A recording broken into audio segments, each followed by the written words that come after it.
Onkar. Dialogue avec l'inconscient.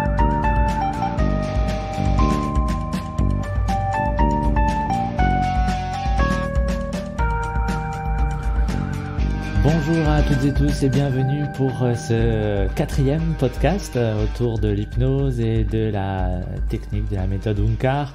Je suis Gabriel de Richaud et je suis en compagnie de Jean-Emmanuel Combe. Bonjour Jean-Emmanuel. Bonjour Gabriel.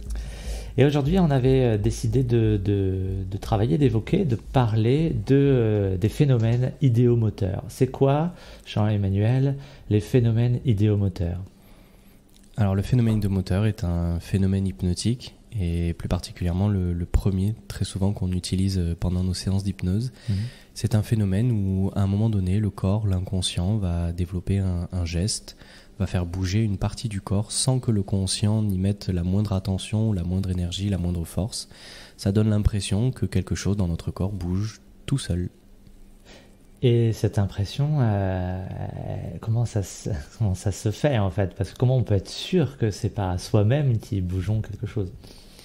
Alors ça sera forcément une partie de nous-mêmes qui va bouger ce quelque chose, que ce soit un doigt, la main, le bras, la tête ou une partie du corps.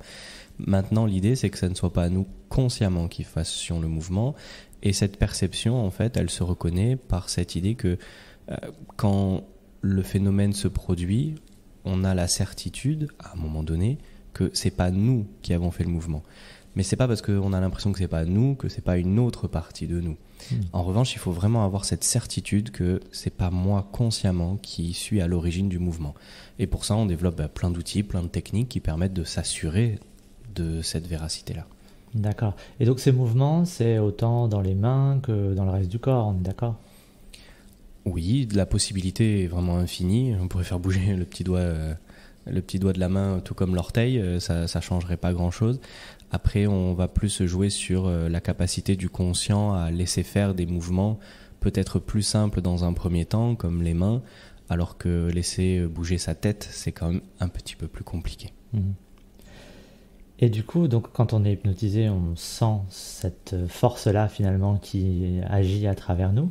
Et quand on est hypnotiseur, à quoi on peut vérifier finalement que le mouvement il est bien, comme on dit, automatique, il est bien fait par l'inconscient, parce que parfois il y a des patients qui sont gentils avec nous et qui veulent bien faire ce qu'on leur demande, et donc très gentiment, ils bougent les mains, ils font les choses. À quoi on peut le voir, nous ? Alors déjà, il va y avoir la première étape qui va être de bien énoncer la suggestion, à savoir que si on demande juste à la personne de bouger les mains, il y a de grandes chances qu'elle les bouge consciemment. Si déjà dans notre formulation, on part du principe qu'on va demander à une autre partie de faire bouger les mains sans aucun effort conscient, déjà on met plus de chances de notre côté. Ensuite, il s'agit de le vérifier. Alors on peut le vérifier par une question tout simplement, en demandant à la personne, est-ce que ça bouge bien tout seul les mains là ? Est-ce que tu as bien l'impression que c'est pas toi qui fais le mouvement ? Et s'il y a le moindre doute, ensuite on peut passer au plan B et mettre en place d'autres exercices qui vont permettre vraiment de certifier qu'on a bien l'inconscient qui bouge de manière indépendante dans les mains. Et alors avant de passer justement à toutes ces méthodes et ces techniques et tous ces plans B et C et D, pourquoi l'inconscient, on peut se poser la question quand même, pourquoi l'inconscient il va le faire ? Pourquoi il va faire ça ? Je ne saurais pas le dire exactement pourquoi il va le faire. Après, on part du principe avec Onkar que dès lors qu'il y a un problème symptomatique ou qu'il y a un mal-être dans la personne, c'est qu'il y a des parties inconscientes qui souhaitent s'exprimer. Et dès lors qu'on leur propose un moyen de s'exprimer, il y a peu de raisons qu'ils ne le prennent pas, qu'ils ne prennent pas cette proposition. Donc en fait, je dirais presque l'inverse. En fait, c'est pourquoi l'inconscient ne prendrait pas la seule peut-être opportunité qu'il a depuis des mois ou des années à s'exprimer. Et donc il s'engouffrerait dans cette possibilité-là alors. Je le crois, et on le voit même dans l'hypnose ludique, quand on demande à l'inconscient corps de bouger quelque chose. Après, on peut aussi partir du principe que les premiers phénomènes n'évoquent pas forcément une intelligence inconsciente qui s'exprime, mais simplement une réponse à la suggestion, comme un automatisme. Je demande aux mains de se rapprocher toutes seules. Il y a un automatisme qui se déclenche, qui fait que les mains se rapprochent toutes seules. Il n'y a pas forcément au début la notion d'intelligence inconsciente qui a besoin de s'exprimer à travers le phénomène idéomoteur. Ça peut venir que dans un second temps. Souvent au début, on est juste dans la suggestion et la réponse à la suggestion basique. D'accord, mais du coup, à quoi on différencie cet automatisme de l'intelligence inconsciente?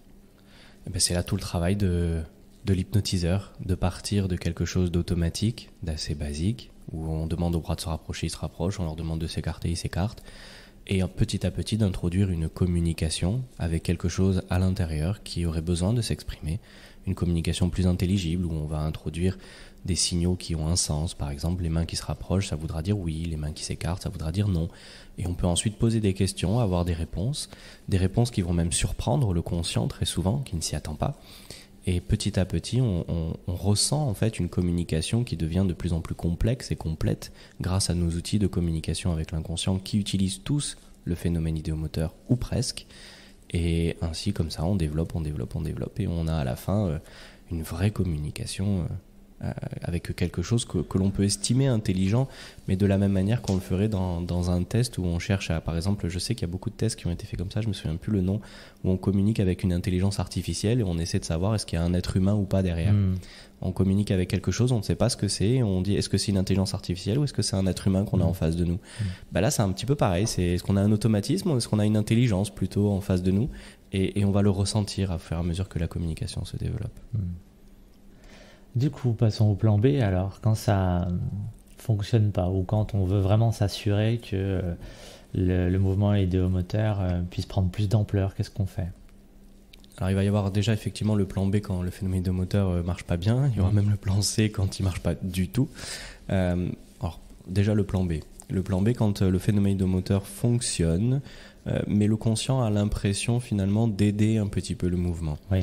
Et d'ailleurs, il y a un article trois articles sur le blog Onkar qui parlent du signaling et qui parlent des phénomènes idéomoteurs, où je mets des citations d'Erickson, et notamment une où il dit que c'est justement très positif en fait que le conscient aide le mouvement au début, puisque ça permet de créer une forme d'alliance avec l'inconscient, et il n'y a pas de souci, c'est juste que c'est un apprentissage, et par la répétition et avec le temps, on arrive petit à petit à laisser faire l'inconscient davantage. Donc ça va être déjà la première étape, laisser du temps, laisser les choses se faire, l'apprentissage se mettre en place. Et si vraiment on ressent à un moment donné la volonté de se prouver qu'il y a bien un geste qui est inconscient et différent de la volonté consciente, alors on va mettre en place un petit jeu qui a été créé, ou en tout cas popularisé par Rossi, où on va demander aux mains consciemment de se rapprocher, c'est-à-dire que consciemment je vais imaginer des métaphores, je vais imaginer des choses qui vont faire en sorte que mes mains par exemple se rapprochent ou s'écartent, peu importe, et on va demander à l'inconscient, en utilisant des mécanismes cachés, inconscients justement, de faire le mouvement opposé, le mouvement inverse. Si par exemple consciemment je demande à mes mains de s'écarter, je vais demander à l'inconscient de tout faire pour que les mains se rapprochent jusqu'à qu'elles se touchent. Et comme ça en fait, moi je peux me concentrer sur une seule chose, les mains qui s'écartent. Et si on valide par l'expérience que les mains malgré tout se rapprochent, c'est forcément qu'il y a autre chose à l'intérieur de moi qui a été acteur de ces mains qui se rapprochent sans que je le sache et sans que j'en ai conscience. C'est d'ailleurs un des outils indispensables avant de passer à la suite, parce que par rapport aux questions qu'on va poser, des questions plus thérapeutiques, eh bien, parfois le conscient aura envie de répondre oui, tandis que l'inconscient aura envie de répondre non. Ça arrive de temps en temps, même parfois souvent, et c'est très important que l'inconscient puisse trouver les libertés pour être complètement indépendant et autonome. Donc ce travail-là, il y a même Erickson définit l'hypnose profonde, ou en tout cas l'hypnose qui permet de faire la thérapie derrière, comme étant une base de deux choses: l'inconscient qui s'exprime tout seul, sans interférence de l'esprit conscient. Et en fait, ces deux dynamiques-là, elles sont vraiment, vraiment, vraiment importantes. C'est oui, il faut que l'inconscient puisse s'exprimer au premier plan, mais il faut aussi vérifier que le conscient ne puisse pas interférer. Et cette dynamique, ce test que l'on fait finalement, ou même cet apprentissage plus qu'un test, va permettre de valider que quand on posera une question qui fâche, si le conscient veut répondre non et que l'inconscient veut répondre oui, il faut que l'on puisse voir avec certitude la réponse oui. Et donc on va même le tester, ça. Oui. Et d'ailleurs, dans ce test, c'est vraiment très intéressant d'encourager aussi donc l'inconscient à la fois à prendre de la liberté, prendre encore plus d'espace, encore plus d'indépendance. Mais parfois, il faut aussi encourager le conscient à continuer de résister jusqu'au bout et d'être dans cette volonté d'être en résistance par rapport à ça. C'est très éprouvant pour les patients. Et puis surtout que s'ils ne résistent pas assez, quelque part, lorsque l'on va poser la question qui fâche et que là, ils vont vraiment résister, du coup, ça ne fonctionnera pas et l'inconscient ne pourra pas s'exprimer librement. Donc après, très souvent, on va avoir, lors de certaines interférences, l'inconscient qui va choisir un autre geste, qui va venir faire autre chose pour manifester finalement qu'il y a eu une interférence, pour manifester un mécontentement, pour manifester quelque chose qui n'a pas été dans son sens. Donc on a toujours, on va dire, un moyen de s'en sortir, mais c'est quand même mieux quand on sait que l'inconscient peut signifier le geste qu'il avait choisi au départ sans interférence. Et donc c'est un apprentissage à la fois pour le conscient et à la fois pour l'inconscient, comme à chaque fois, surtout c'est le début de séance en fait, où les mouvements idéomoteurs apparaissent. Oui, tout à fait. Et puis il y a même une autre difficulté pour le conscient, c'est aussi de ne pas chercher à écraser trop vite son inconscient, c'est-à-dire que on a tendance à vouloir tellement s'assurer que la réponse inconsciente sera vraiment inconsciente que l'on va aller même dans la résistance des fois trop vite au-delà du phénomène idéomoteur. C'est-à-dire qu'on ne va pas juste résister dans le fait que le bras bouge tout seul, on va aller résister physiquement en fait en reprenant le contrôle du bras et en le bougeant. Et quelque part, en reprenant le contrôle du bras et en le bougeant, on empêche son inconscient de venir tout court dans le phénomène idéomoteur. En fait, le petit jeu que l'on fait, il ne se situe que au niveau du phénomène idéomoteur. C'est-à-dire que le phénomène idéomoteur, c'est quelque chose qui est déclenché par un automatisme, le bras bouge tout seul, mais en fait ce que l'on n'a pas dit et qui est peut-être pas évident à cerner pour ceux qui nous écoutent s'ils n'ont pas tout lu les articles qu'on a produits avant, c'est qu'un geste idéomoteur peut être produit à la fois par une intention consciente, à travers par exemple une utilisation de métaphores. J'utilise des aimants pour que mes mains se rapprochent, et il peut y avoir en arrière-plan une autre intention qui va être inconsciente, qui va utiliser un autre mécanisme et qui va faire en sorte que les mains s'écartent. Et il ne faut pas croire que parce que ça bouge tout seul, c'est forcément l'inconscient avec lequel on veut communiquer qui s'est forcément exprimé. On peut vraiment, c'est simple à faire, on le fait en street hypnose, je mets mes mains devant, j'imagine des aimants, les mains se rapprochent. Mais si je demande à l'inconscient derrière de faire en sorte que les mains s'écartent, j'ai beau imaginer les mains et les aimants qui se rapprochent, mes mains vont quand même s'écarter. Mais si je reprends le contrôle physiquement, je peux très bien faire claquer mes mains et mon inconscient, il n'a rien à dire. Donc il y a vraiment un juste milieu, un équilibre, c'est quelque chose de très nuancé, mais qui permet de valider le lâcher-prise nécessaire à laisser son inconscient s'exprimer sans reprendre le contrôle physiquement. Juste au niveau de la volonté, en fait, juste au niveau de la pensée, quoi. Au niveau de la pensée, de la volonté et de l'imaginaire.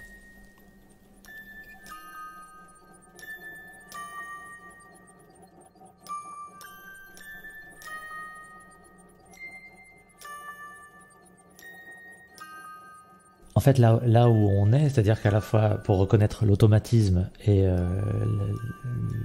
l'intelligence inconsciente, l'automatisme n'est pas forcément une intelligence inconsciente tout de suite, mais c'est quand même le seuil, quoi. C'est comme si on était sur le pas de la porte, quoi. Et il y a un seuil indispensable tout de même à traverser pour pouvoir atteindre cette intelligence inconsciente.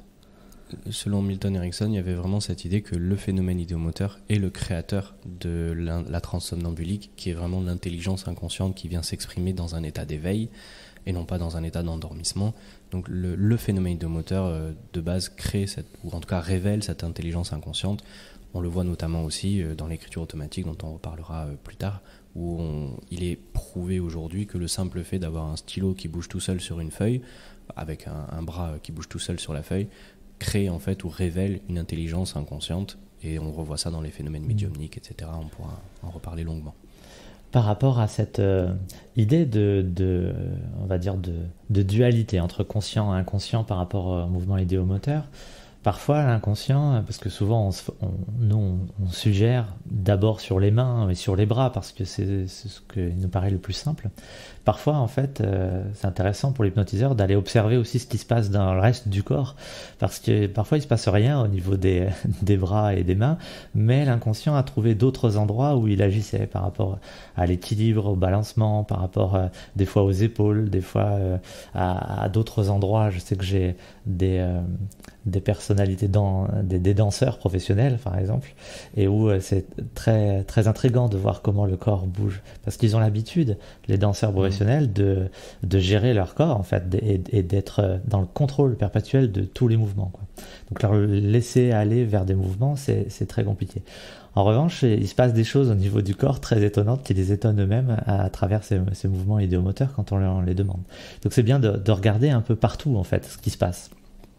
Tout à fait, on peut avoir des phénomènes idéomoteurs vraiment très surprenants, à la fois sur, ça peut être un clignement de paupières un peu bizarre, ça peut être effectivement un tremblement, un spasme.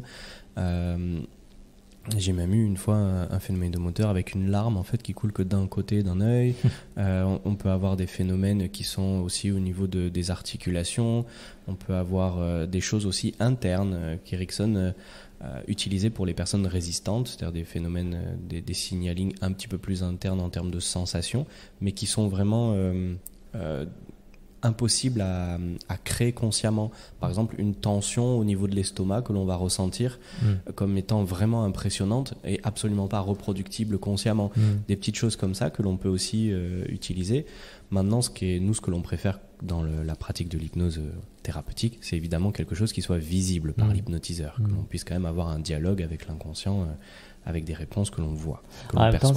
C'est intéressant de savoir tout ça, comme ces sensations de chaud ou de froid dans une épaule, et puis parfois l'autre, et des fois ça répond comme ça, parce que parfois l'hypnotiseur, il peut se retrouver un petit peu désarçonné de ne rien voir, et quand on interroge la personne, souvent on lui demande ce qu'elle ressent, et là, il y a tout un monde qui s'exprime. C'est ça, il y a des évidences qui apparaissent. Ouais. Après, c'est vrai qu'on peut demander à l'inconscient de transformer ces évidences intérieures en quelque chose de plus extérieur et plus palpable aussi pour nous, hypnotiseurs, pour pouvoir communiquer avec lui.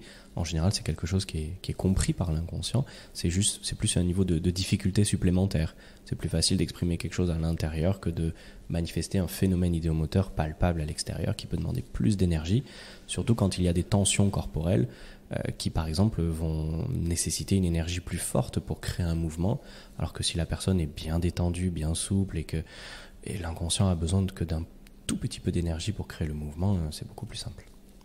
On sent en général, je sais pas si ton expérience est la même, mais on sent que souvent le corps a chaud, très chaud. Ça transpire beaucoup. Est-ce que tu as remarqué ça ? Je pense que le phénomène idéomoteur étant une ouverture à l'inconscient qui vient au premier plan, dans l'inconscient, on a aussi toute la dynamique émotionnelle qui est souvent enfouie ou refoulée et qui vient elle aussi au premier plan. Et comme elle n'est pas libre de s'exprimer pleinement, souvent ces émotions qui s'amorcent se manifestent par des symptômes un petit peu différents des larmes classiques, où on va avoir des tremblements, du chaud, du froid, des sueurs, même des fois des envies de vomir un petit peu, des nausées, des maux de tête, des choses qui manifestent qu'il y a un inconfort qui est en train de venir aussi au premier plan.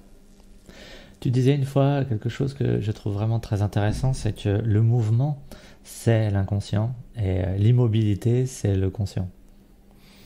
Alors, je ne sais plus dans quel cadre j'ai dit ça. Je ne suis pas sûr qu'on puisse généraliser de cette manière-là.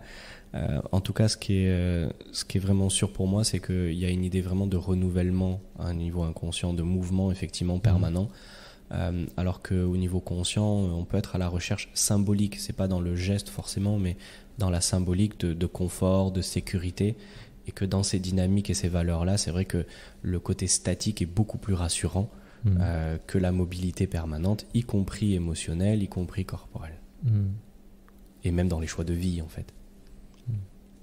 Comment on approfondit, du coup, ces mouvements idéomoteurs, ces phénomènes idéomoteurs? Comment on peut les aider, les encourager? La pratique. Proposer des phénomènes idéomoteurs encore, et de plus en plus fluides, de plus en plus amples, de plus en plus complexes. vérifier aussi l'automatisme du mouvement en posant la question à la personne, comme on le disait tout à l'heure, est-ce que ça bouge bien tout seul? On peut faire mesurer ça sur une échelle de 1 à 10 par exemple, et si la personne nous répond 6 sur 10 parce qu'il y a encore un petit conflit à l'intérieur, une impression d'aider le mouvement, on peut demander justement à quel niveau elle a l'impression d'aider. Et si la personne nous répond par exemple qu'elle a l'impression de maintenir en fait au niveau des épaules le bras en l'air et que ça lui fait un petit peu mal et que du coup elle a l'impression que c'est pas vraiment son inconscient qui bouge, on va essayer d'aller peut-être proposer une position différente, demander à l'inconscient d'investir davantage le bras jusqu'à qu'on ait l'impression vraiment que le bras est tout léger, qu'il tient tout seul, qu'il bouge tout seul et qu'on n'est plus du tout consciemment à l'origine ni du maintien du bras en l'air ni du mouvement qui est en train de se produire.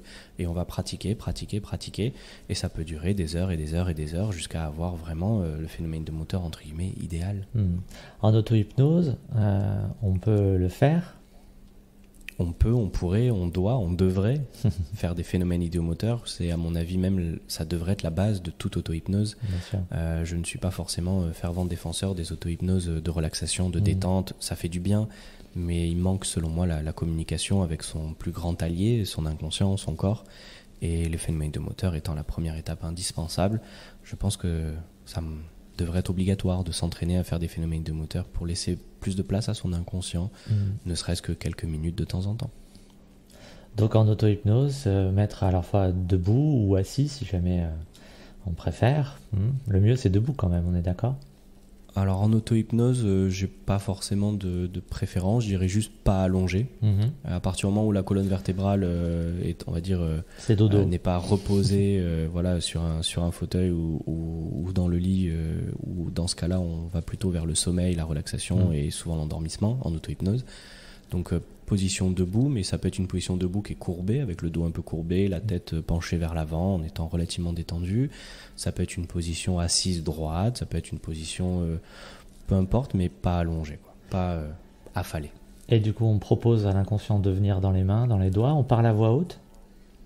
Alors ça va dépendre des préférences de chacun. Moi je sais que j'ai plus de facilité à parler à voix haute. C'est quelque chose là encore qu'Erickson proposait pour se faire de l'auto-hypnose. En fait, c'est d'être l'hypnotiseur qui parle et en même temps de laisser son inconscient répondre le plus purement et sincèrement possible à travers justement les mouvements. Et je dirais même que les premières auto-hypnoses devraient être des auto-hypnoses libres pour l'inconscient, c'est-à-dire sans objectif particulier.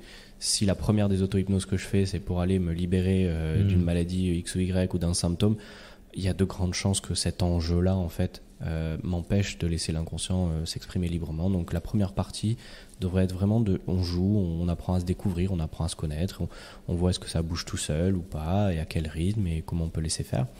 Après, là, sur Onkar, donc je suis en train de créer une petite formation d'auto-hypnose, donc qui j'espère paraîtra dans pas trop longtemps, et qui aura pour but justement de proposer des outils pour mettre en place l'auto-hypnose progressivement. C'est vraiment le point clé pour moi, la progression. Si le phénomène idéomoteur ne marche pas du tout? Alors si le phénomène ne marche pas du tout, c'est là que on est souvent dans l'embarras avec Onkar, c'est que notre méthode elle utilise les phénomènes idéomoteurs et la communication avec l'inconscient. Donc si pas de phénomène idéomoteur, on peut pas faire notre méthode thérapeutique, donc il va falloir tout faire pour développer des phénomènes idéomoteurs. Et là, chaque hypnotiseur va avoir plusieurs cordes à son arc. On va avoir déjà le temps, laisser le temps s'écouler pour voir si ça peut fonctionner déjà rien qu'avec ça, en laissant l'inconscient prendre son temps. On peut aussi introduire une forme de détente et de relaxation qui n'est pas l'objectif final, mais qui peut être un tremplin. C'est-à-dire que si le corps est beaucoup trop tendu, l'inconscient ne va pas mettre l'énergie nécessaire pour créer le mouvement. Le fait de détendre et de relâcher à travers, par exemple, de la mobilisation passive, comme on peut le faire en kiné ou en relaxation coréenne, où on va faire bouger les membres en fait de la personne pour que petit à petit ça se détende. On peut masser aussi s'il y a besoin. Alors en temps de coronavirus, malheureusement, donc on peut plus faire tout ça. Donc c'est vrai que quand on n'a pas de phénomène idéomoteur en ce moment, on flippe un petit peu dans le sens, il n'y a pas de contact, donc c'est vrai que c'est beaucoup plus compliqué. Mais je me suis amusé là il n'y a pas très longtemps en fait à mettre la personne 3 mètres devant moi et à lui dire de reproduire ce que je fais. Et en fait juste de faire des mouvements en fait qui amplifient la détente et la relaxation corporelle. On était debout et juste de faire des petits étirements en fait, des étirements, étirer le dos, étirer les épaules, étirer les bras et comme par hasard derrière les phénomènes idéomoteurs se mettent à fonctionner parce qu'il y a cette détente supplémentaire qui permet à l'inconscient du coup de venir au premier plan. Et enfin, il y a une dernière catégorie de personnes qui ne peuvent pas avoir de phénomène de moteur parce qu'il y a des protections émotionnelles, c'était mon cas. Et dès lors qu'on est dans ce cas-là, c'est qu'il y a des traumas dans le passé, des événements qui se sont produits, qui ont fait enregistrer dans le corps que l'inconscient qui passe au premier plan est un danger. Et à partir du moment où on a vraiment cette protection émotionnelle-là, c'est la découvrir et partir à sa recherche qui va permettre d'atteindre le phénomène de moteur. Donc ça, c'est une idée de David Chick. Il en parle dans Mind Body Therapy, un livre que je recommande très souvent, parce que lui aussi travaille énormément et exclusivement avec le signaling, et donc il a cherché plein de méthodes qui permettent de créer des phénomènes de moteur là où il n'y en avait pas. Et donc ce qui fait que le travail pour rentrer en transe, pour obtenir ces phénomènes idéomoteurs passe finalement par la thérapie. Alors souvent en fait on fait des mouvements idéomoteurs et cette transe pour pouvoir ensuite faire de la thérapie, et là c'est quelque chose d'inversé. C'est ça, on va faire une thérapie qui va être du coup non ciblée, qui va avoir pour objectif de créer l'hypnose. Et une fois qu'on a l'hypnose que l'on recherchait, alors on va pouvoir faire la thérapie ciblée, aller là où l'inconscient va nous emmener pour régler un symptôme ou un autre. Mais c'est vrai qu'on peut avoir une première thérapie qui n'était pas prévue à la base, mais si la personne veut une thérapie par l'hypnose, il va falloir qu'on puisse créer de l'hypnose. Je ne suis pas partisan de dire, puisque la personne n'est pas hypnotisable en l'état, je vais utiliser d'autres outils. Non, elle est venue pour faire une thérapie par l'hypnose, je vais lui donner sa thérapie par l'hypnose, mais pour ça, il va falloir faire une thérapie en amont qui va permettre de créer l'hypnose. Très bien. Est-ce que tu souhaites rajouter quelque chose ? Non, si ce n'est que le phénomène idéomoteur reste notre outil 99,99% du temps, et qu'il y aurait certainement beaucoup plus de choses à dire, mais j'espère que à travers tous les articles qu'on publie, à travers les podcasts et tout ça, on pourra petit à petit aller de plus en plus en profondeur, que c'est juste une première ébauche. Tout à fait, comme on a fait une première ébauche sur les émotions, comme on fait plein de premières ébauches, et puis après on y retournera, on fera des tomes 2, c'est la deuxième partie. Merci Jean-Emmanuel. Merci Gabriel. Merci à vous toutes et tous pour votre écoute, et puis à très bientôt pour notre prochain podcast.